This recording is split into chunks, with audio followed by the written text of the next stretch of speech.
ગૌતમ અમારી સાથે જોડાઈ ગયા છે। ગૌતમ, જે પ્રમાણે હર્ષ સંઘવી દ્વારા નિવેદન આપવામાં આવ્યું કે નાગરિકોની વાત કરવામાં આવી અને તે લોકો આટલી ગરમીમાં પણ પીએમ મોદીને સાંભળવા માટે બેઠા છે તેવી વાત કરવામાં આવી છે, એટલે સુરતમાં અત્યારે કયા પ્રકારનો માહોલ જોવા મળી રહ્યો છે? થોડી જ વારમાં પીએમ મોદી સભા પણ ગજવશે।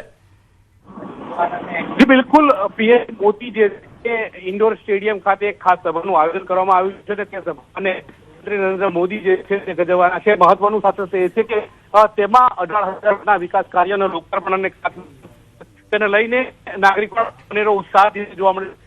લોકો પદયાત્રા કરીને ચાલતા બાબતો જે છે તે જોવા મળે છે। સાથે આ ઉપરાંત જે સાયકલ યાત્રાની અથવા તો બેટરી સંચાલિત આધારિત સંસાધનોની વાત કરીએ તો તમામ લોકો બેટરી સંચાલિત આધારિત જે સંસાધનો થકી સ્ટેડિયમ ખાતે પહોંચ્યા છે અને લોકોમાં પણ અનેરો ઉત્સાહ જે જોવા મળ્યો છે। આમ જોવા જઈએ તો પ્રધાનમંત્રી જ્યારે ગુજરાતની મુલાકાતે આવતા હોય છે ત્યારે નાગરિકોમાં પણ અનેરો ઉત્સાહ જે છે તે જોવા મળતો હોય છે। આજે પ્રકારનો ઉત્સાહ જે છે તે જોવા મળશે। આજે વિશેષ એ છે કે પ્રધાનમંત્રી નરેન્દ્ર મોદીએ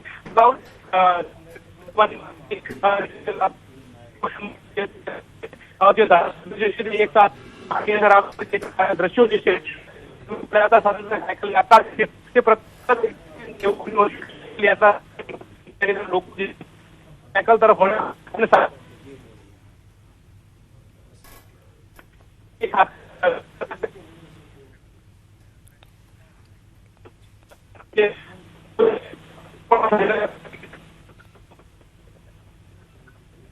બાઇક આપવામાં આવે છે। પોલીસ કર્મીઓ જે છે તે પણ જોવા મળ્યા હતા। આ તમામ બાબતો જે છે તે આજે આ પર્યાવરણ દિવસ નિમિત્તે જોવા મળી હતી। પ્રધાનમંત્રી નરેન્દ્ર મોદી આજે પર્યાવરણને લઈને એક મહત્વનો સંદેશ જે છે તે પાઠવે તો પણ નવાઈને તમામ બાબતો જે છે તે આજે જોવા મળી રહી છે। પરંતુ ગુજરાતમાં અને જી ગૌતમ, સમગ્ર માહિતી બદલ આપનો આભાર। તો પીએમ મોદી સુરત ખાતે પહોંચ્યા છે અને તેમના દ્વારા હજીરા પ્લાન્ટની મુલાકાત કરવામાં આવી રહી છે। તો બીજી તરફ થોડીક ક્ષણોમાં તેઓ સ્ટેડિયમ ખાતે પણ પહોંચશે અને ત્યાં આગળ તેમના દ્વારા સભા સંબોધિત કરવામાં આવશે, પરંતુ તે પહેલા તમામ તૈયારીઓ પણ હાથ ધરી દેવામાં આવી છે। પરંતુ આ વખતે તૈયારીઓ કંઈક અલગ જ પ્રકારની જોવા મળી। જે પણ વ્યવસ્થાનું નિરીક્ષણ કરવાની બાબત હોય કે પછી મુખ્યમંત્રી કાફલા સાથે પહોંચવાના હોય તેમાં પણ જે ગાડીઓની સંખ્યા છે તે ઓછી માત્રામાં જોવા મળી। બીજી તરફ જે પેટ્રોલિંગ કરવામાં આવ્યું હતું પોલીસ કર્મચારીઓ દ્વારા તે પણ ઈ બાઇકનો ઉપયોગ કરીને પેટ્રોલિંગ કરવામાં આવ્યું હતું। એટલે પીએમ મોદી દ્વારા જે સંદેશો લોકોને પાઠવવામાં આવ્યો છે કે પેટ્રોલ ડીઝલની બચત કરવામાં આવે અને અછત ન વર્તાય તેને ધ્યાનમાં રાખવામાં આવે, તે જ વસ્તુ આ વખતે અહીંયા પેટ્રોલિંગ વખતે પણ જોવા મળી છે કે જ્યારે પીએમ મોદીનું આગમન થવાનું છે ત્યારે તૈયારીઓ તેમજ વ્યવસ્થાનું નિરીક્ષણ જ્યારે કરવાની વાત આવે છે ત્યારે પણ તે સંદેશનો અમલ કરવામાં આવ્યો છે। પીએમ મોદી દ્વારા જે અપીલ કરવામાં આવી છે પેટ્રોલ ડીઝલનું બચત કરવા અંગેની, તે અપીલ અહીંયા અનુસરવામાં આવી હોય તે પ્રકારના દ્રશ્યો પણ સામે આવ્યા હતા। તો અત્યારે આ સુરતની તસવીરો કે જ્યાં LNT ખાતે પીએમ મોદી પહોંચી ચૂક્યા છે અને તેમના દ્વારા નિરીક્ષણ કરવામાં આવી રહ્યું છે। અલગ અલગ જે પ્લાન્ટ ત્યાં આગળ મૂકવામાં આવ્યા છે તેનું નિરીક્ષણ પીએમ મોદી દ્વારા કરવામાં આવી રહ્યું છે। તો હજીરા ખાતે PM Modi make in India હેઠળ તૈયાર થઈ રહેલા અત્યાધુનિક સંરક્ષણ અને ગ્રીન એનર્જી પ્રોજેક્ટ્સનું નિરીક્ષણ તેમના દ્વારા કરવામાં આવી રહ્યું છે। કંપનીના ચેરમેન અને ટોચના એન્જિનિયરોની હાજરીમાં આ મુલાકાત પૂર્ણ કર્યા બાદ તેઓ સાંજે 4:15 વાગે સુરતના ઐતિહાસિક ઇન્ડોર સ્ટેડિયમ ખાતે પહોંચશે અને ત્યાં આગળ જઈને તેમના દ્વારા સભાને સંબોધિત કરવામાં આવશે। ઇન્ડોર સ્ટેડિયમ ખાતે આયોજિત મુખ્ય જાહેર કાર્યક્રમમાં પીએમ નરેન્દ્ર મોદી ડિજિટલ માધ્યમથી દક્ષિણ ગુજરાતના વિકાસના દ્વાર પણ ખોલશે। આ સાથે પીએમ નરેન્દ્ર મોદી ત્યારબાદ 6:15 કલાકે દમણ જવા માટે રવાના થશે, પરંતુ તે પહેલા તેઓ સુરત ખાતે પહોંચ્યા છે અને હાલની એ તસવીરો સામે આવી રહી છે LNT ખાતેની કે જ્યાં આગળ તેમના દ્વારા તમામ પ્લાન્ટનું નિરીક્ષણ કરવામાં આવી રહ્યું છે। આ બધા જ કાર્યક્રમ બાદ તેઓ સાંજે 6:15 કલાકના સમયગાળા દરમિયાન દમણ ખાતે જવા માટે રવાના થશે।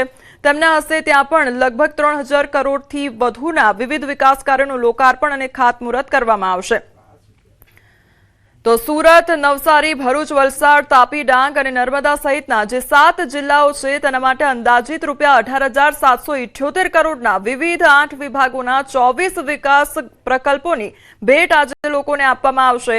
આ મેગા પ્રોજેક્ટની જો વાત કરવામાં આવે તો મેગા પ્રોજેક્ટ્સમાં ₹13,926 કરોડના મહત્વાકાંક્ષી કાર્યોનું લોકાર્પણ હાથ ધરવામાં આવશે, જ્યારે 4,852 કરોડના વિવિધ 5 પ્રકલ્પોનું ખાતમુહૂર્ત પણ કરવામાં આવશે।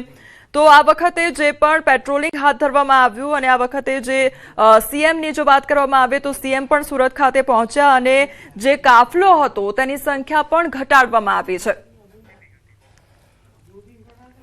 તો પીએમની સુરત મુલાકાતને લઈને શહેરના વિશેષ સાયકલ યાત્રાનું આયોજન કરવામાં આવ્યું હતું, જેમાં પેટ્રોલ અને ડીઝલ બચાવવાનો જન સંદેશ આપવામાં આવ્યો. આ યાત્રાનું નેતૃત્વ નાયબ મુખ્યમંત્રી હર્ષ સંઘવીએ કર્યું હતું અને હજારો લોકો સાયકલ પર સવાર થઈ રસ્તા પર ઉતર્યા હતા. લાલભાઈ કોન્ટ્રાક્ટર સ્ટેડિયમથી શરૂ થયેલી આ યાત્રા ઇન્ડોર સ્ટેડિયમ સુધી પહોંચી હતી. આ ભવ્ય યાત્રામાં સુરતના ડાયમંડ ઉદ્યોગકારો, પોલીસ વિભાગની ઉચ્ચ અધિકારીઓ તેમજ કલેક્ટર કચેરીના કર્મચારીઓ અને સુરત મહાનગરપાલિકાના અધિકારીઓ પણ જોડાયા હતા. અંદાજે 2000થી વધુ સાયકલ સવારોના આ કાફલાએ શહેરના મુખ્ય માર્ગો પર પર્યાવરણ સંરક્ષણ અને ઇંધણ બચાવવાનો સંદેશ આપ્યો હતો. સમગ્ર કાર્યક્રમ સુરત મ્યુનિસિપલ કોર્પોરેશન અને પોલીસ તંત્રના સુચારુ આયોજન હેઠળ સફળતાપૂર્વક સંપન્ન થયો હતો. પ્રત્યેક નાગરિકોની જે શ્રદ્ધા છે એ શ્રદ્ધા જ આવી ગરમીમાં સુરત શહેરના મોટા વેપારીઓથી લઈને ચા વેચવાવાળા સુધી, વૃદ્ધોથી લઈને યુવાનો સુધી આ ગરમીમાં સાયકલ ચલાવીને દેશના લોકપ્રિય પ્રધાનમંત્રી શ્રી નરેન્દ્રભાઈ મોદીજીને સાંભળવા માટે અહીંયા પહોંચ્યા છે. તો એક તરફ આ સાયકલ યાત્રા કાઢવામાં આવી અને સુરતની એ તસવીરો કે જ્યાં હજીરા ખાતે જે એલએનટી પ્લાન્ટ છે ત્યાં આગળ પીએમ નરેન્દ્ર મોદી પહોંચ્યા છે અને વિવિધ જે પ્લાન્ટ છે તેની તેમના દ્વારા નિરીક્ષણ કરવામાં આવી રહ્યું છે અને તમામ જે જાણકારી છે તે મેળવવામાં આવી રહી છે. અને આજના કાર્યક્રમ વિશે જો વાત કરવામાં આવે તો આ એલએનટી ખાતે તેમના દ્વારા મુલાકાત કર્યા બાદ તેઓ દ્વારા સભા જે છે તે પણ સંબોધિત કરવામાં આવશે. તો એલએનટી પ્લાન્ટની મુલાકાતે તેઓ પહોંચ્યા છે અને મેક ઇન ઇન્ડિયા હેઠળ તૈયાર થઈ રહેલા તમામ જે અત્યાધુનિક સંરક્ષણ અને ગ્રીન એનર્જી પ્રોજેક્ટ જે છે તેનું નિરીક્ષણ તેમના દ્વારા કરવામાં આવી રહ્યું છે અને તમામ જે જાણકારી છે તે પણ મેળવવામાં આવી રહી છે. તો કંપનીના ચેરમેન અને ટોચના એન્જિનિયરોની હાજરીમાં આ મુલાકાત પૂર્ણ કરવામાં આવશે અને તેમની સાથે વાતચીત કરવામાં આવી રહી છે. તમામ જે પ્લાન્ટ્સ ત્યાં આગળ મૂકવામાં આવ્યા છે તેની પણ જાણકારી પીએમ નરેન્દ્ર મોદી દ્વારા મેળવવામાં આવી રહી છે. હજીરા ખાતે તેઓની મુલાકાત અને ડાયમંડ સિટી સુરતની મુલાકાતે પીએમ નરેન્દ્ર મોદી પહોંચ્યા છે. તો એલએનટી પ્લાન્ટની મુલાકાતે હાલ તેઓ પહોંચ્યા છે અને સતત તેમના દ્વારા જાણકારી મેળવવામાં આવી રહી છે. જે મેક ઇન ઇન્ડિયા હેઠળ તૈયાર થઈ રહેલા અત્યાધુનિક સંરક્ષણ અને ગ્રીન એનર્જી પ્રોજેક્ટ્સ જે છે તેનું નિરીક્ષણ તેમના દ્વારા કરવામાં આવી રહ્યું છે. અને ત્યારબાદ તેમના દ્વારા 4:15 કલાકે જે ઇન્ડોર સ્ટેડિયમ છે તેના ત્યાં આગળ પહોંચીને તેમના દ્વારા જે સભા છે તે સંબોધિત કરવામાં આવશે. પરંતુ સભા સ્થળની તમામ જે તૈયારીઓ છે તે પણ પૂર્ણ કરી દેવામાં આવી છે. જે પેટ્રોલિંગ છે તે પણ હાથ ધરવામાં આવ્યું છે. અગાઉ આપણે જોયું કે હર્ષ સંઘવી અત્યારે સાયકલ યાત્રા કરીને તેઓ પહોંચ્યા હતા અને આ સાથે જે નાગરિકો છે, સુરતના નાગરિકો છે તેની વાત કરવામાં આવી કે નાગરિકો દૂર દૂરથી અહીંયા આવી રહ્યા છે અને પીએમ મોદીને જોવા માટે તેમજ તેમને સાંભળવા માટે નાગરિકોમાં એક અનેરો ઉત્સાહ પણ જોવા મળી રહ્યો છે. સુરતના નાગરિકો, ડાયમંડ સિટીના જે નાગરિકો છે તેના વિશે હર્ષ સંઘવી દ્વારા વાત કરવામાં આવી અને ત્યાંના લોકોમાં જે ઉમંગ અને ઉત્સાહ જોવા મળી રહ્યો છે તે વિશે વાત કરવામાં આવી છે.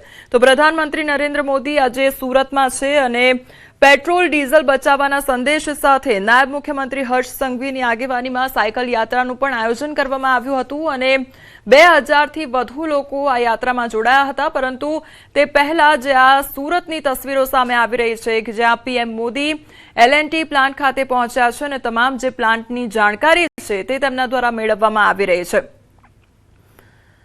તો પ્રધાનમંત્રી નરેન્દ્ર મોદીના સુરત ખાતેના જે આગામી કાર્યક્રમ છે તેને પણ ધ્યાનમાં રાખીને પોલીસ તંત્ર દ્વારા સંપૂર્ણપણે એલર્ટ મોડ રાખી દેવામાં આવ્યો છે અને તમામ જે ચકાસણી છે, નિરીક્ષણ છે તે તેમના દ્વારા કરવામાં આવી રહી છે. કારણ કે આગામી કાર્યક્રમ તેમનો જે સભા સ્થળે જઈને તેમના દ્વારા સભા સંબોધિત કરવાનો છે. સુરક્ષા વ્યવસ્થાનું પણ ખાસ ધ્યાન રાખવામાં આવી રહ્યું છે અને આ વખતે આધુનિક રૂપ આપવામાં આવ્યું છે. જે સુરક્ષા વ્યવસ્થા છે તેનું ધ્યાન આધુનિકપણે કરવામાં આવી રહ્યું છે અને મુખ્ય જે સ્થળો છે એવા ઇન્ડોર સ્ટેડિયમની આસપાસ તેમજ શહેરના અન્ય વ્યસ્ત અને મુખ્ય માર્ગો છે ત્યાં આગળ ઈ બાઇક દ્વારા ખાસ પેટ્રોલિંગ શરૂ કરવામાં આવ્યું છે. પર્યાવરણને અનુકૂળ અને સાંકડી ગળીઓ કે પછી ટ્રાફિકવાળા વિસ્તારો હોય ત્યાં પણ ઝડપથી કોઈપણ પ્રકારનું મૂવમેન્ટ થતું હોય તો ત્યાં ઈ બાઇક સેવાને કારણે પોલીસ કાફલો જે છે પળે પળની જે ગતિવિધિઓ છે અને અપડેટ છે તે પણ મેળવી રહ્યું છે. એટલે એક તરફ સુરતમાં અત્યારે બંને તરફ કામ ચાલી રહ્યું હોય તે પ્રકારની તસવીરો સામે આવી રહી છે કે એક તરફ પોલીસ જે કાફલો છે તે સભા સ્થળનું ધ્યાન રાખી રહ્યો છે, ચાંપતો બંદોબસ્ત ગોઠવવામાં આવ્યો છે, આધુનિક રૂપ સાથે તેમના દ્વારા જે ચકાસણી છે, નિરીક્ષણ છે તે કરવામાં આવી રહ્યું છે અને બીજી તરફ સુરતના L&T પ્લાન્ટ ખાતેની આ તસવીરો સામે આવી રહી છે કે જ્યાં પીએમ નરેન્દ્ર મોદી દ્વારા એક બાદ એક જે પ્લાન્ટ છે તેની મુલાકાત કરવામાં આવી રહી છે અને તમામ જે જાણકારી છે પ્લાન્ટ વિશેની તે તેમના દ્વારા મેળવવામાં આવી રહી છે। ત્યાંના જે એન્જિનિયર્સ છે તેમજ ટોપના જે કર્મચારીઓ છે તેમની સાથે વાતચીત પીએમ નરેન્દ્ર મોદી દ્વારા કરવામાં આવી રહી છે અને તમામ એક એક પ્લાન્ટની જાણકારી પીએમ નરેન્દ્ર મોદી દ્વારા મેળવવામાં આવી રહી છે। તો આર્મીના જે પણ વિવિધ મશીનો છે તેનું નિરીક્ષણ પીએમ નરેન્દ્ર મોદી દ્વારા કરવામાં આવી રહ્યું છે, તમામ જે મોટી મશીનરી છે તેનું નિરીક્ષણ પીએમ નરેન્દ્ર મોદી દ્વારા કરવામાં આવી રહ્યું છે અને જાણકારી તમામે તમામ જે પ્લાન્ટ્સ છે તેની પણ મેળવવામાં આવી રહી છે। ત્યાં L&T પ્લાન્ટ ખાતેના જે પણ એન્જિનિયર્સ છે અને ટોચના કર્મચારીઓ છે તેમની સાથે વાતચીત પીએમ નરેન્દ્ર મોદી દ્વારા કરવામાં આવી રહી છે। તો થોડી જ ક્ષણોમાં તેઓ સ્ટેડિયમ ખાતે પણ પહોંચશે અને ત્યાં આગળ તેમના દ્વારા સભા પણ સંબોધવામાં આવશે। તો ઇન્ડોર સ્ટેડિયમ ખાતે પીએમ નરેન્દ્ર મોદી આગામી સમયમાં જવાના છે અને ત્યાં આગળ તેમના દ્વારા સભા સંબોધિત કરવામાં આવશે। તો આજે વિશ્વ પર્યાવરણ દિવસ અને આ ખાસ અવસરે વડાપ્રધાન નરેન્દ્ર મોદી સુરત ખાતે પહોંચ્યા છે અને સુરતના આગમનને લઈને તમામ પૂરજોશમાં તૈયારીઓ હાથ ધરવામાં આવી છે। એક તરફ જે સભા સંબોધન સ્થળ છે ત્યાં આગળ પેટ્રોલિંગ કરવામાં આવી રહ્યું છે। તો આજે પીએમ નરેન્દ્ર મોદી વિકાસ કાર્યોની ભેટ લોકોને આપવાના છે। કયા કયા વિકાસ કાર્યોની ભેટ આજે મળવાની છે તેના વિશે પણ વાત કરી લઈએ કે આગામી સમયમાં પીએમ નરેન્દ્ર મોદી દ્વારા જે ખાતમુહૂર્ત કરવામાં આવશે, લોકાર્પણ કરવામાં આવશે તેના વિશે વાત કરી લઈએ। તો આજના દિવસમાં વડાપ્રધાનના વરદ હસ્તે સુરત, નવસારી, ભરૂચ, વલસાડ, તાપી, ડાંગ અને નર્મદા સહિતના 7 જે જિલ્લાઓ છે ત્યાં આગળ 18,778 કરોડના વિવિધ જે 8 વિભાગોના 24 વિકાસ પ્રકલ્પોની ભેટ છે તે લોકોને આપવામાં આવશે। તો આ મેગા પ્રોજેક્ટ્સમાં ₹13,926 કરોડના મહત્વકાંક્ષી કાર્યોનું લોકાર્પણ પણ પીએમ મોદી દ્વારા હાથ ધરવામાં આવશે, જ્યારે 4,852 કરોડના વિવિધ 5 પ્રકલ્પોનું ખાતમુહૂર્ત પીએમ મોદીના હસ્તે કરવામાં આવશે।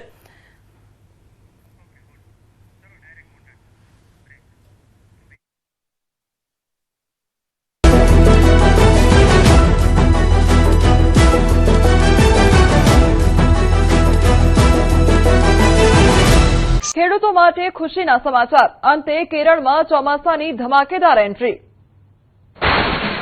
ચોમાસાએ મારી મોટી છલાંગ, અંતે કેરળમાં ચોમાસાની ધમાકેદાર એન્ટ્રી। 10 વર્ષમાં 7મી વાર ચોમાસું મોડું પહોંચ્યું।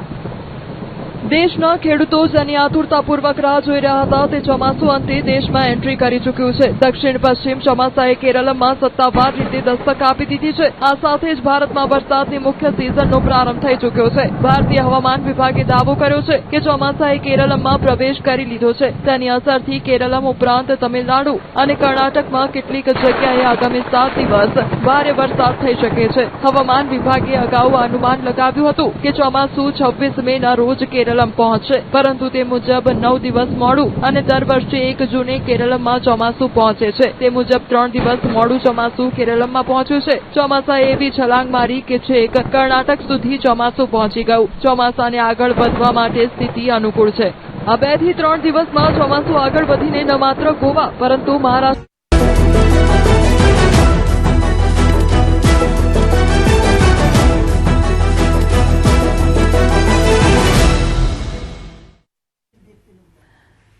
તો પીએમ નરેન્દ્ર મોદી સુરત ખાતે પહોંચ્યા છે અને L&T પ્લાન્ટ ખાતે તેમના દ્વારા મુલાકાત કરવામાં આવી રહી છે। તો પીએમ મોદી હજીરા ખાતે L&Tના પ્રિસિઝન એન્જિનિયરિંગ એન્ડ સિસ્ટમ યુનિટની મુલાકાત કરી રહ્યા છે અને આ દરમિયાન ભારતની સૈન્ય તાકાતમાં વધારો કરનાર જોરાવર લાઇટ ટેન્કનું પ્રત્યક્ષ નિરીક્ષણ તેમના દ્વારા કરવામાં આવી રહ્યું છે।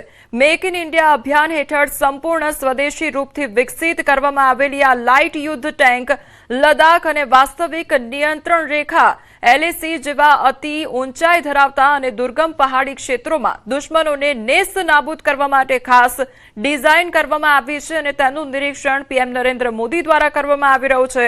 તો 19મી સદીના પ્રખ્યાત ડોગરા જનરલ જોરાવરસિંહના નામ પરથી સન્માનિત આ ટેન્કનું વજન માત્ર 25 ટન છે અને ઓછા વજનના કારણે આ ટેન્કને ભારતીય સેનાના વિમાન કે હેલિકોપ્ટર મારફતે પહાડી વિસ્તારોમાં સરળતાથી એરલિફ્ટ કરી શકાય છે અને તેનું નિરીક્ષણ પીએમ નરેન્દ્ર મોદી દ્વારા કરવામાં આવી રહ્યું છે. જોરાવર લાઇટ ટેન્કનું નિરીક્ષણ કરવામાં આવ્યું.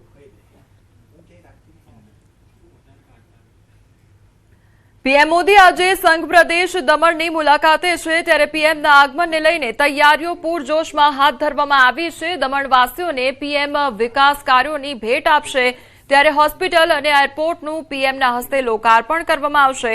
આઇકોનિક બ્રિજ, કન્વેન્શન સેન્ટર સહિતના વિકાસ કાર્યોનું ખાતમુહૂર્ત કરવામાં આવશે. પ્રધાનમંત્રી સતત 8મી વખત સંઘ પ્રદેશની મુલાકાતે આવવાના છે તો પ્રધાનમંત્રીના આગમનને લઈને દમણવાસીઓમાં ભારે ઉત્સાહનો માહોલ જોવા મળી રહ્યો છે.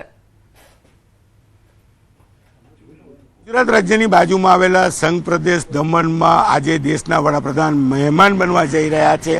ખાસ કરીને ડોમેસ્ટિક એરપોર્ટ નમો એરપોર્ટનું આજે લોકાર્પણ છે. સાથે સાથે નમો હોસ્પિટલનું કહી શકાય લોકાર્પણ છે. અલગ અલગ 3000 કરોડના વિકાસના કાર્યોના લોકાર્પણ અને ખાતમુહૂર્ત છે. 37 જેટલા પ્રોજેક્ટ છે. ખાસ કરીને દમણ દેશના અલગ અલગ રાજ્યો સાથે તેની કનેક્ટિવિટી જોડાય અને ફરવાલાયક સ્થળ છે. લોકો મોટી સંખ્યામાં આવે તેને લઈને આ વિકાસની ગાથા ચલાવવામાં આવી રહી છે. ત્યારે કહી શકાય નમો ડોમેસ્ટિક એરપોર્ટનું લોકાર્પણ કર્યા બાદ દેશના વડાપ્રધાન મોદી દ્વારા રોડ શો કરવામાં આવશે. સાંજે 5 વાગે દેશના વડાપ્રધાન નરેન્દ્ર મોદી દમણ ખાતે પહોંચશે અને સાંજે 7 વાગે એક વિરાટ સભાને પણ સંબોધવાના છે. કહી શકાય દેશના વડાપ્રધાન બન્યા બાદ નરેન્દ્ર મોદી 8મી વખત દમણની મુલાકાતે આવી રહ્યા છે, જેને લઈને દમણ અને સંઘ પ્રદેશના લોકોમાં ઉત્સાહનો માહોલ જોવા મળી રહ્યો છે. કેમેરામેન જીગર ગુગલ સાથે કીર્તેશ પટેલ, ન્યૂઝ 18 ગુજરાતી, દમણ. તો પીએમ મોદી હાલ સુરત ખાતે પહોંચ્યા છે અને વિશ્વ પર્યાવરણ દિવસ નિમિત્તે તેમના દ્વારા સુરત ખાતેની મુલાકાત કરવામાં આવી રહી છે અને અત્યારે હજીરા એલએનટી પ્લાન્ટ ખાતે પીએમ મોદીનું આગમન અને ત્યાં આગળ તેમના દ્વારા તમામ જે મિસાઇલો છે અને આ સાથે જે પ્લાન્ટ્સ છે તેનું નિરીક્ષણ પીએમ મોદી દ્વારા કરવામાં આવી રહ્યું છે. તેમના દ્વારા જોરાવર લાઇટ ટેન્કનું પણ શક્તિ પ્રદર્શન જે છે તે નિહાળવામાં આવ્યું અને આ સાથે નિરીક્ષણ કરવામાં આવ્યું છે. મોલકોમ કંપની દ્વારા ભારતના સૌપ્રથમ ડોમેસ્ટિક ટેરિફ એરિયા એકમની સાણંદમાં સ્થાપના કરવામાં આવી છે, જ્યાં પ્રોટેક પીયુ ગ્લોવ્સનું ઉત્પાદન કરવામાં આવશે અને કંપની આ અદ્યતન પ્લાન્ટમાં ₹100 કરોડથી વધુના જંગી રોકાણની જાહેરાત કરી છે. આ એકમ કંપનીનું 17મું પ્રોડક્શન યુનિટ બન્યું છે, જે હાલમાં 200થી વધુ લોકોને રોજગારી પૂરી પાડી રહ્યું છે અને આગામી વર્ષ સુધીમાં આ સંખ્યા 300 રોજગાર સુધી લઈ જવાનું કંપનીનું આયોજન પણ છે. આ પ્લાન્ટમાં એનએચઆર અને પીયુ ગ્લોવ્સ, ડીપિંગ લાઇન્સ તેમજ સેફટી હેલ્મેટ્સ અને બમ્બ કેપ્સ જેવી અત્યાધુનિક મશીનરીઓ વસાવવામાં આવી છે. અગાઉ જે પ્રોડક્ટ્સની આયાત કરવી પડતી હતી તેનું હવે સાણંદમાં સ્થાનિકીકરણ કરવાના તેના પ્રયત્ન પર પણ ભાર મૂકવામાં આવ્યો છે. કંપની ચીન, ઇટાલી, બ્રાઝિલ અને નેધરલેન્ડ જેવા દેશો પરની કાચા માલની નિર્ભરતા ઘટાડીને ભારતમાં જ ગુણવત્તાયુક્ત અને કડક નિયંત્રણ સાથેનું ઉત્પાદન કરવા પર ભાર મૂકી રહી છે. તો સાણંદમાં મોલકોમ કંપનીનું આજે મોટું રોકાણ છે અને સૌપ્રથમ ડોમેસ્ટિક ટેરિફ એરિયા એકમની સાણંદમાં સ્થાપના કરવામાં આવી છે, જ્યાં પ્રોટેક પીયુ ગ્લોવ્સનું ઉત્પાદન કરવામાં આવશે. તો કંપની આ અદ્યતન પ્લાન્ટમાં ₹100 કરોડથી વધુના જંગી રોકાણની જાહેરાત કરી. कि प्लांट में हम 4-5 रकम के प्रोडक्ट बना रहे हैं. बेसिकली प्रोटेक्ट ग्लव, उस प्रोटेक्ट ग्लव के अंदर में आते हैं engineered knitted gloves, PU coated gloves and NBR coated gloves. Basically ये कोटेड ग्लव्स को इसलिए बोला जाता है क्योंकि ग्लव्स के ऊपर में कोई रकम की कोटिंग है जो कि उसके लाइफ को अच्छा बनाती है वर्कर के लिए. और इसके साथ साथ में हम यहाँ पे सेफ्टी हेलमेट और बम कैप भी बनाएंगे जो कि सेफ्टी वर्कर्स लोग के लिए सेफ्टी में काम में आएगा. जो हम प्रोडक्ट्स बना रहे हैं उसमें एक तो सबसे बड़ी खासियत है कि एक जो ग्लव है वो हम पहली कंपनी है जो हिंदुस्तान के टैरिफ एरिया में बना रहा है और हिंदुस्तान मार्केट के लिए बना रहा है। लार्जली ये अब सब इंपोर्ट होता है चाइना से, तो ये एक स्पेशलिटी है कि हम बहुत फास्टर डिलीवर कर सकते हैं। अभी जो डॉलर के रेट्स जैसे भाग रहे हैं, हम उसको प्राइस को कंसिस्टेंट रख सकते हैं और हमारी डिलीवरीज कंसिस्टेंट रह सकती है जो अभी इश्यूज आ रही है। दूसरा, हम हर प्रोडक्ट को यही same factory America, Europe, Australia export करती है सेम प्रोडक्शन फ्लोर से और इंडिया में देती है। तो हम वर्कर में कोई भेदभाव नहीं करते। हमारी क्वालिटी स्ट्रिंजेंटली चेक होती है, हमारे लैब्स हैं जो इंटरनेशनली कंप्लायंट है, तो क्वालिटी में हम दूसरे लोगों से डिफर करते हैं।